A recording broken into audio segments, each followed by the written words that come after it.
प्यारे बच्चों, आज हम छठी जमात का साइंस मजमून का 5वां सबक अतराफ में पाए जाने वाले मादे, हालत और खुसूसियात इसका मुतालिया करेंगे। बच्चों, मादा यानी हर चीज की असल, यानी जिससे कोई शय, कोई चीज बनाई जाए उसे मादा कहते हैं। आइए बच्चों, हम मादे की हालत और हालत में तब्दीली देखते हैं। हम एक अमल करते हैं। एक कटोरी में मोम के टुकड़े लेकर मोमबत्ती को स्प्रिट लैंप पर गर्म करते हैं। उसके बाद उसमें क्या तब्दीली आई, हम वो देखते हैं। नीचे 3 सवालात हैं बच्चों। नंबर 1 है, मोम के टुकड़ों में क्या तब्दीली होती है। नंबर 2 है, ऊपर के अमल से कब्ल यानी पहले मोम किस हालत में था। नंबर 3 है, वो किस हालत में तब्दील हुआ। अब उस कटोरी को ठंडे पानी में रखिए, क्या हुआ। बच्चों, मोम पहले ठोस हालत में था, उसे गर्म करने पर वो माय में तब्दील हो जाता है और उसे ठंडा करने पर वो दोबारा ठोस में तब्दील हो जाता है। मादा जब एक हालत से दूसरी हालत में तब्दील होता है, उस अमल को मादे की हालत में तब्दीली कहते हैं।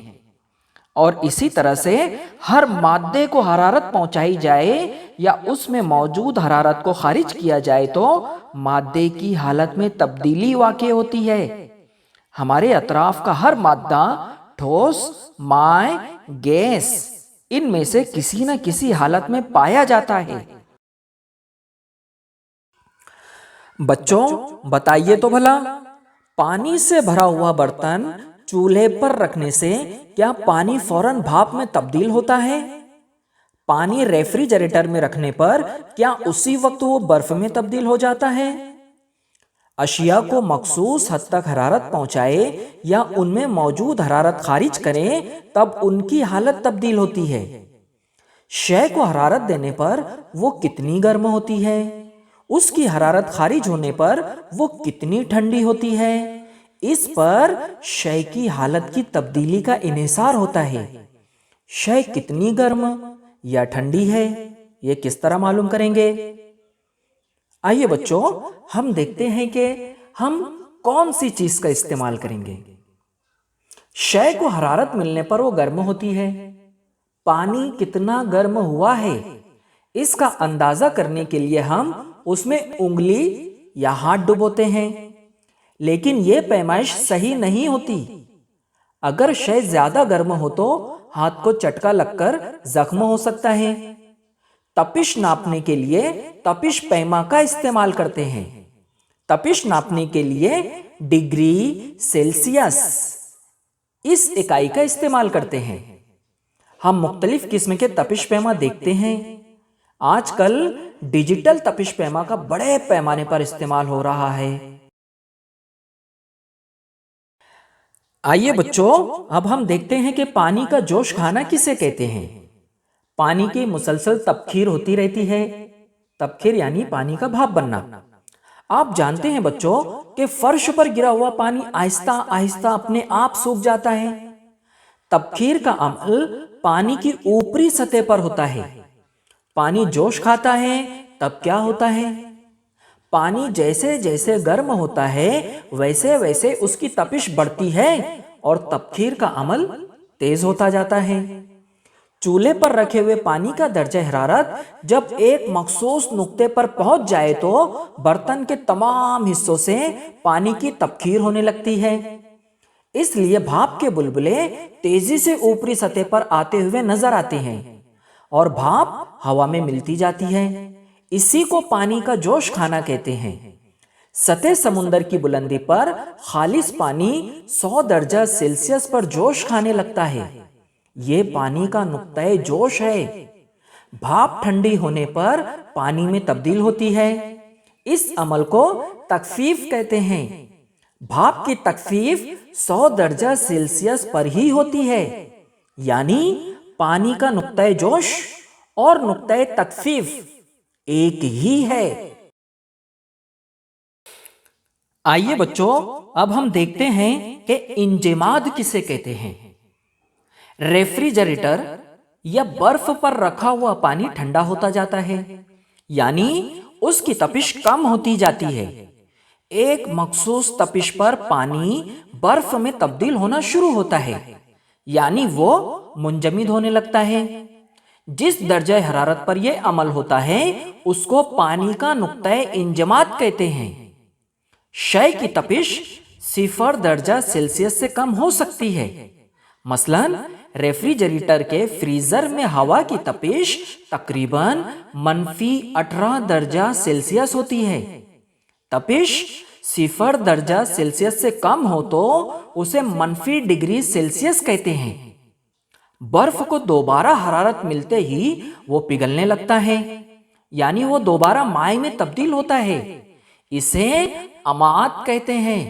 बर्फ 0 दर्जा सेल्सियस पर पिघलता है, यानी पानी का नुक्ता इंजमाद और नुक्ता अमात एक ही है। हर शय का मखसूस नुक्ता जोश होता है, वही उसका नुक्ता तकफीफ भी होता है। हर एक शय का मखसूस नुक्ता इंजमाद होता है, वही उसका नुक्ता अमात यानी नुक्ता पिघलाव भी होता है।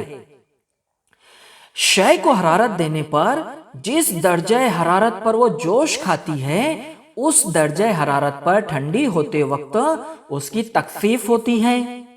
शय ठंडी होते वक्त जिस दर्जे हरारत पर वो मुंजमिद होती है, गर्म होते वक्त उसी दर्जे हरारत पर वो पिघलती है।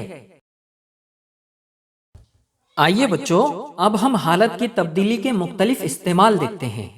नंबर 1 है पैराफिन वैक्स, यानी मोम को पिघलाकर उसकी मोमबत्तियां बनाते हैं।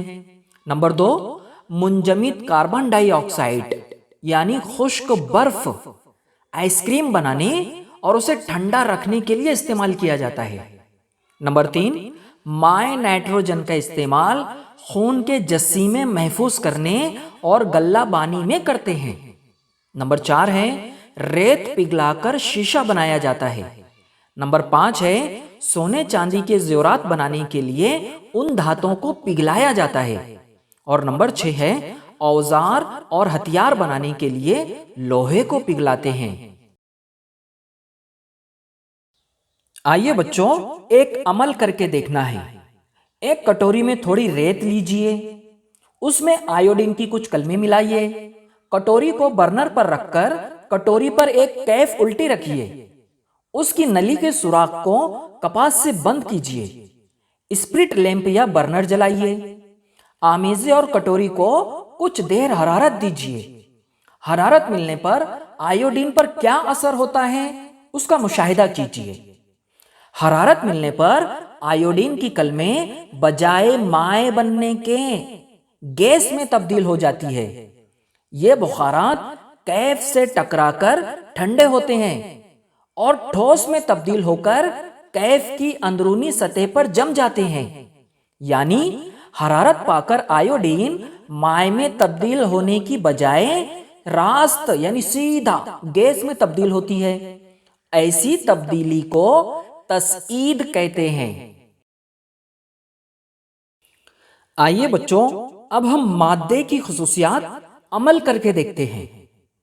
पहला है चौक, ईंट, फिटकरी, शीशा, राजगिरी की पट्टी यानी लड्डू जैसी कुछ अशिया पर दबाव डाला जाए तो क्या होता है?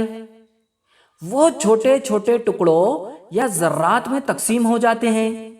ऐसी अशिया को फोटक अशिया कहते हैं। शय की इस खुसूसियत को फोटकपन कहते हैं। दूसरा है लोहे की एक कील लेकर उसे मकवे, मिट्टी के गोले और लकड़ी के टुकड़े में दाखिल करने की कोशिश कीजिए। क्या होगा? कील मिट्टी के गोले में आसानी से दाखिल होती है, लेकिन लकड़ी के टुकड़े में दाखिल नहीं होगी, जबकि मकवे में किसी हद तक दाखिल हो जाएगी। बच्चों, मकवा यानी दफ्ती या पुट्ठा वगैरह। ऐसा क्यों हुआ? कोई शय उसमें दाखिल होने वाली किसी दूसरी शय की किस हद तक मुदाफियत करती है, उस पर उस शय की सख्ती का इन्हिसार होता है।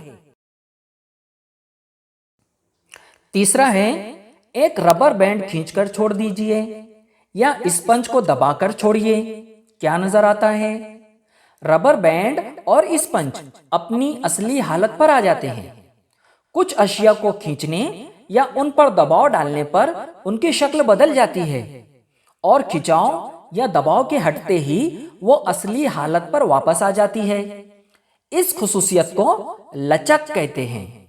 उसके बाद है बयास की शक्ल का टीन का टुकड़ा लेकर उसे तिरछा पकड़िए।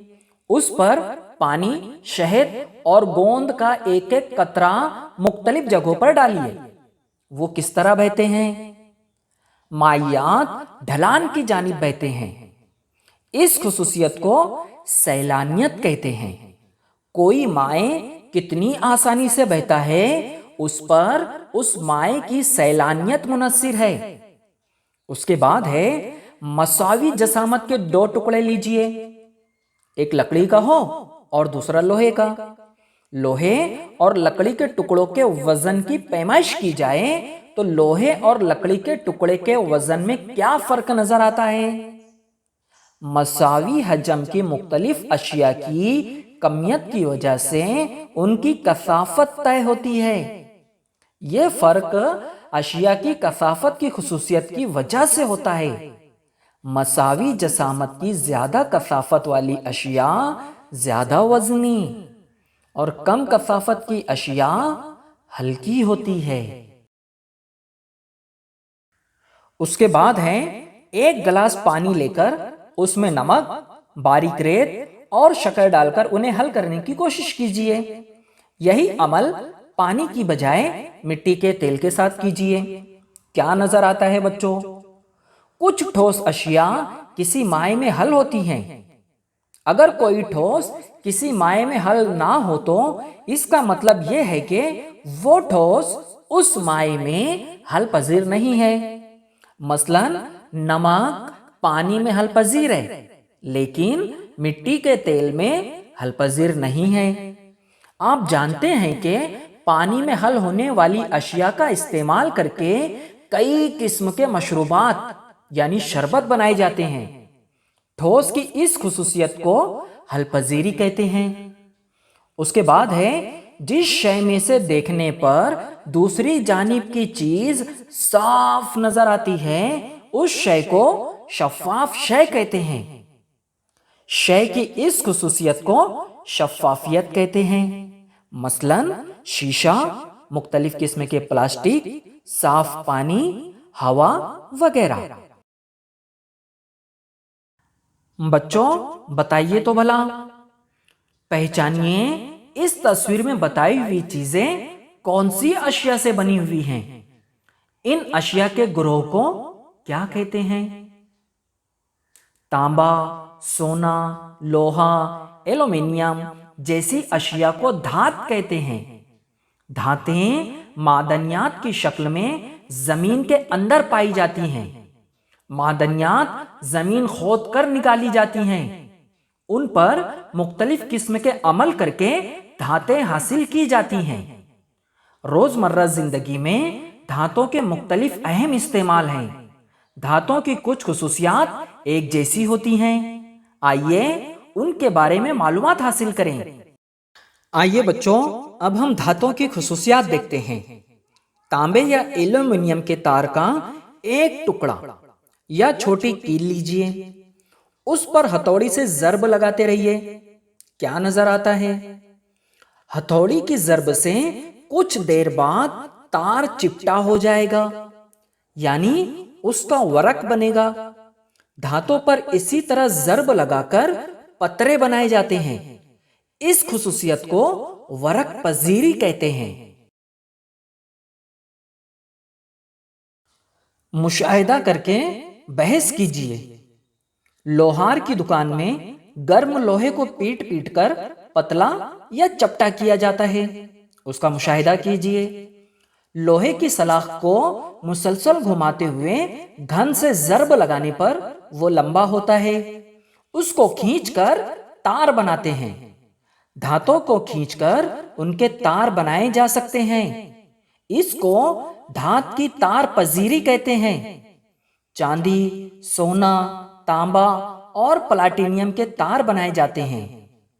बच्चों बताइए तो भला, नंबर 1, दीवार पर लगा हुआ बिजली का बोर्ड, जिसे हम स्विच बोर्ड भी कहते हैं, वो लकड़ी या प्लास्टिक का क्यों होता है?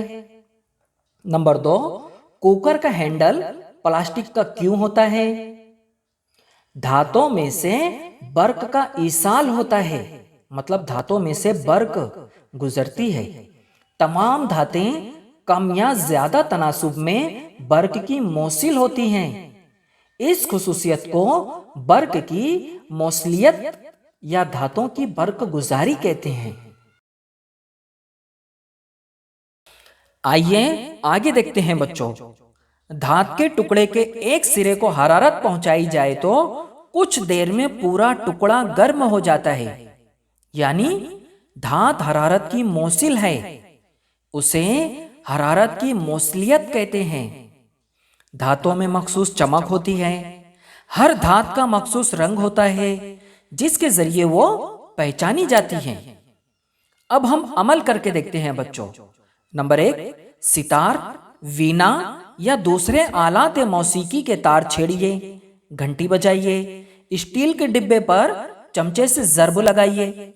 और नंबर 2, क्या करना है हमें? लकड़ी की मेज, पत्थर के फर्श पर लकड़ी से मारिए। दोनों आवाजों के फर्क को गौर से सुनिए। हम देखते हैं कि धातों की आवाज में खनखनाहट होती है, इसे धातों की गूंज कहते हैं।